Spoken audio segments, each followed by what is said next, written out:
Estamos de volta com o Jogo do Poder, recebendo o líder do PMDB na Câmara dos Deputados, o deputado Leonardo Pisciani, e contando com a participação do jornalista Nonato Viegas, do jornal O Dia. Deputado Leonardo Pisciani, vamos abordar um outro tema, financiamento de campanha. Mais uma vez também não houve mudança, havia uma expectativa muito grande e, na verdade, agora se colocou no texto constitucional que é absolutamente legal o financiamento privado empresarial. Os críticos dizem que as empresas, que o capital vai agora ter uma influência direta no comportamento do Congresso Nacional, ou seja, a classe política pode se tornar, então, refém definitiva do interesse privado do capital. Como é que o senhor vê esse tipo de crítica? Olha, Ricardo, eu vejo essa afirmação com muita cautela. Eu acho que se criam alguns mitos que nem sempre são verdadeiros. Vamos aos fatos. Primeiramente, no mundo todo, basicamente no mundo todo, o financiamento ele é ou privado ou misto. Financiamento exclusivamente público, até eu nem sabia desse dado, uma matéria do jornal Folha de São Paulo, se eu não me engano, mostrou que financiamento público exclusivo só existe no Butão, um pequeno país do Sudeste Asiático. A Itália, quando fez a operação Mãos Limpas, tinha financiamento público de campanha. E isso mostrou uma corrupção endêmica. Não há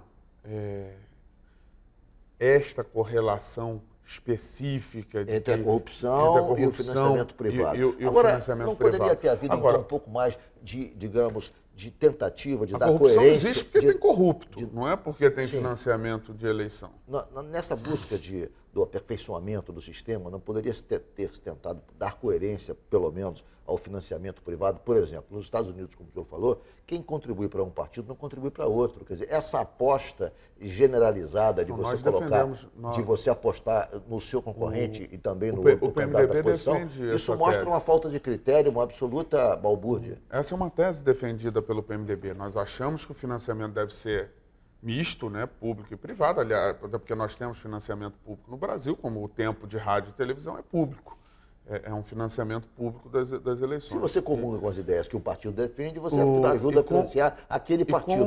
Mas não, como pode financiar também o antagonista, o adversário? E nós achamos que, por exemplo, no caso do financiamento empresarial, foi um acerto, que foi a mudança que teve, né? Antes podia ser para candidatos e partidos, agora tem que ser... A empresa só pode doar para partido, não pode doar diretamente para o candidato. Os críticos também fazem muita carga contra isso. O que acaba com diz que vai ser uma doação oculta agora aos candidatos. Não, a não ser que distribua de forma econômica a todos os candidatos. Até porque a lei que regulamentará isso terá que obrigatoriamente ter os critérios de divulgação, tanto da arrecadação quanto da aplicação e da distribuição desses recursos.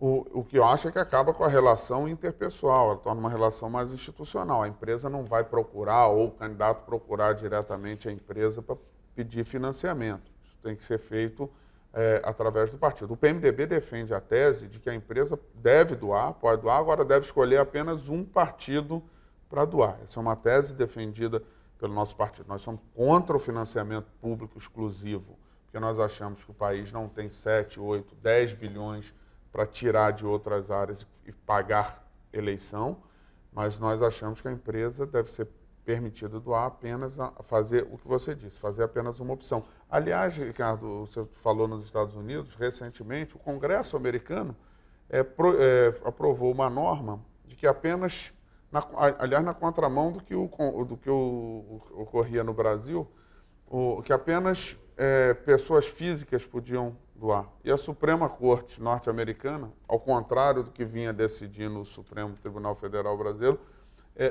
tornou essa norma inconstitucional. Diz que eram permitidos tanto as empresas quanto os sindicatos, que são vedados na legislação brasileira, e que eu particularmente sou contra. Eu defendo que os sindicatos também deveriam ser autorizados a fazer doações nas campanhas. Então, a Suprema Corte norte-americana entendeu que as empresas e os sindicatos têm o direito de participar e fazerem doações nas campanhas. Deputado, isso não vai fortalecer ainda mais ou dar ainda mais poder aos caciques dos partidos a partir do momento que eles vão controlar o dinheiro que vai entrar das empresas privadas. Sobre isso eu gostaria de acrescentar. Será que não poderia também, na lei, ter algum tipo de critério de distribuição desse dinheiro? Ou seja, o presidente é que vai dizer... Não, essa é uma preocupação procedente. Vai receber 20, o outro vai receber 1.000. Essa é uma preocupação procedente e a intenção do Congresso é na regulamentação, já que o texto da Constituição diz que a forma da lei, a lei terá que regulamentar isso, é que na lei ordinária se coloquem mecanismos que definam como deve ser feita essa distribuição, com um critério de democracia interna nos partidos. Aliás, Ricardo, uma outra parte da reforma política que deve ser votada na sequência é a reforma da lei dos partidos, dando instrumentos de mais democracia interna aos partidos. Deixa eu só acrescentar mais uma coisa. Também não é uma afronta ao Supremo Tribunal Federal quando já a maioria dos ministros já dizia que empresa não pode doar? Não, em absoluto, porque quem tem o monopólio de legislar é o Poder Legislativo. O Supremo não pode legislar. Ele estava interpretando com base na norma que existe, uma vez alterada. E, aliás, o Supremo aguardou esse tempo todo que o Congresso se manifestasse. O Supremo vinha aguardando a manifestação, e o Congresso precisava se manifestar justamente porque o Supremo vinha aguardando a manifestação do Congresso, justamente para não entrar numa seara do Legislativo. O Congresso se manifestou e cumpriu a sua prerrogativa de legislar, então não há nenhum conflito.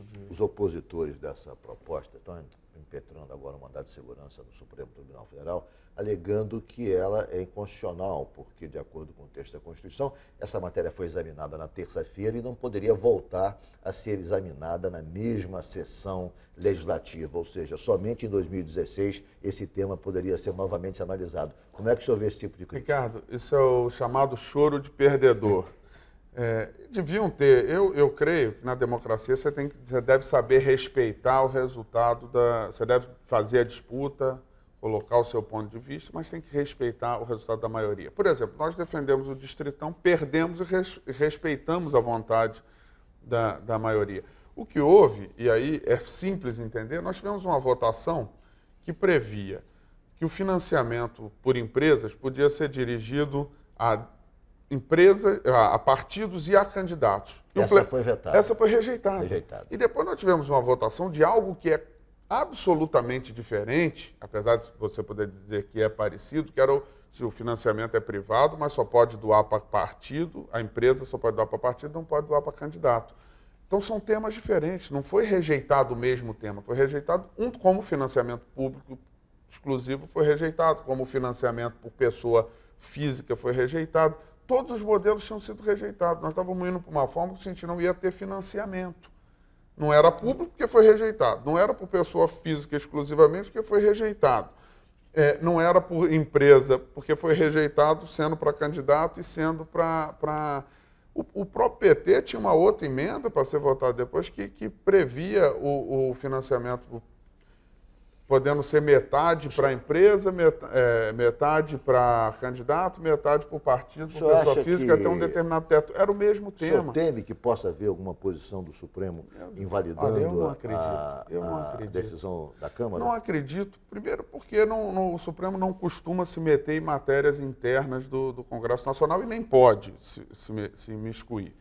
E a outra que houve uma expressão muito grande da maioria, 330 votos a favor da matéria. Agora, o exemplo é que são duas votações absolutamente diferentes. A bancada do PMDB, na primeira votação, teve um racha. Nós tivemos 14 votos contra, porque nós tínhamos deputados que não aceitavam, eram contra a doação de empresas diretamente ao candidato. Na segunda votação, só 4, porque 10... Foram convencidos já... Não é que foram convencidos, eles já eram convencidos, eles eram contra a doação diretamente a candidatos. Entendi. A partir do momento que isso não estava em votação, eles votaram a favor. Eu vou fazer um rápido intervalo e o Jogo do Poder volta em 1 minuto, hoje com o líder do PMDB na Câmara dos Deputados, deputado Leonardo Pisciani.